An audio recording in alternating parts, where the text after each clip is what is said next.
We begin our 2025 awards by honoring two very special legends of Off-Broadway. We call these honors the Legends of Off-Broadway. Recipients complain that they're too young for that denomination, but we do it anyway.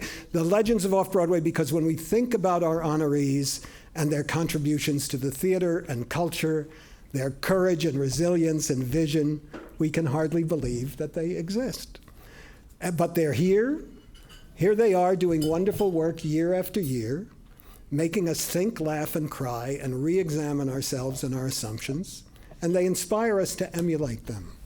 So let's begin with the 2025 Legend of Off-Broadway Awards. And our first legend is David Greenspan.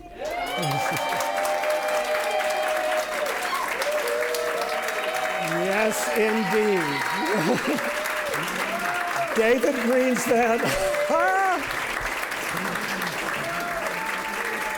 That's kind of an introduction. I'm going to talk about him, but I guess you already know. So he has always made, and he continues to make, David, you do, Off-Broadway stranger, brighter, and more alive. For 5 decades, he's been a singular force in the downtown theater world, dazzling audiences with his own tender, funny, surreal, and dizzying plays, and with any number of delicious performances in works by other extraordinary artists, including Terrence McNally, David Ajmi, Richard Foreman, Jordan Tannehill, author of Prince Faggot, who's here with us tonight, yes, which garnered raves for Jordan and for David's hilarious performance, and of course, the remarkable Mona Pierneau,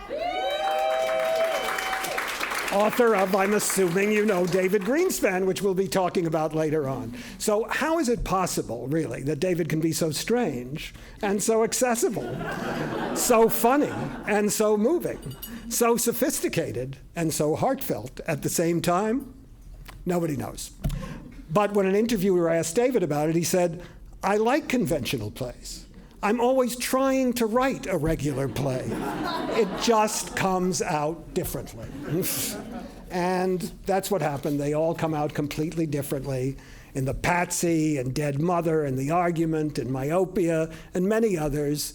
The way David holds the audience from moment to moment and the way he delivers the thrill of anticipation and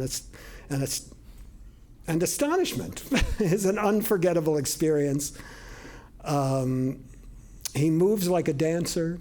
His performances are precise and hypnotic. When this gets to be too much, David, you can stop. He's the winner of 6 OBA awards. He's won the admiration of his fellow artists, among them Tony Kushner, who famously said about David, from the moment I first saw his work, I was in awe of him. He's one of the most important theater artists of our time. And that's just the way we all feel. So, with that, I could go on, but with that, please help me welcome the extraordinary, dazzling, mystifying, delightful artist and crowd pleaser, that legend of Off-Broadway, David Greenspan.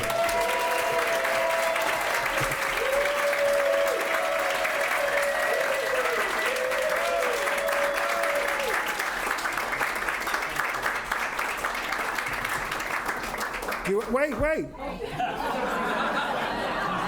I mean, I know I took a lot of time, but I did you want to? Here, I have some notes. Okay. I can say something real quick. Okay, you say something. It was such a marvelous introduction. I think I'll cut my speech a little shorter. First of all, I'm so grateful to the people who've come out to join me today. Jordan Tannehill. I'm currently acting in his remarkable play, Prince Faggot. And it's a co-production of Playwrights Horizon and Soho Rep, and it's a wonderful cast, and I feel very, very honored to be a part of this production.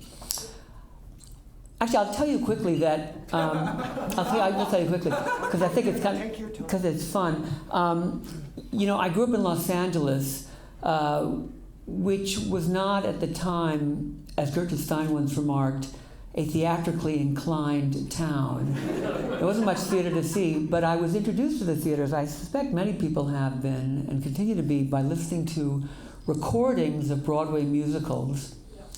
And there was a radio program on the air called Broadway Showtime, And my father used to plug his reel-to-reel tape recorder into the back of the radio and record those broadcasts, and I listened to them all the time.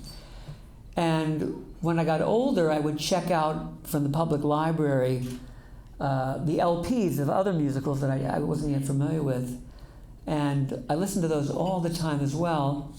And actually, if you ask my partner Bill, he will tell you that I can still sing to this day the entire score of all these shows.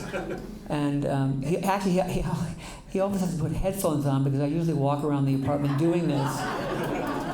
And I came to New York to be in musicals, but the trajectory of my career has led me elsewhere, and I feel very fortunate to have found a niche in the off-Broadway theater. I've always, I feel, and I expect other people here do, that it's a privilege to be in the theater, and I am grateful to the playwrights and the directors and performers and producers, philanthropists and theatergoers who have made it possible for me to remain in the theater for so long.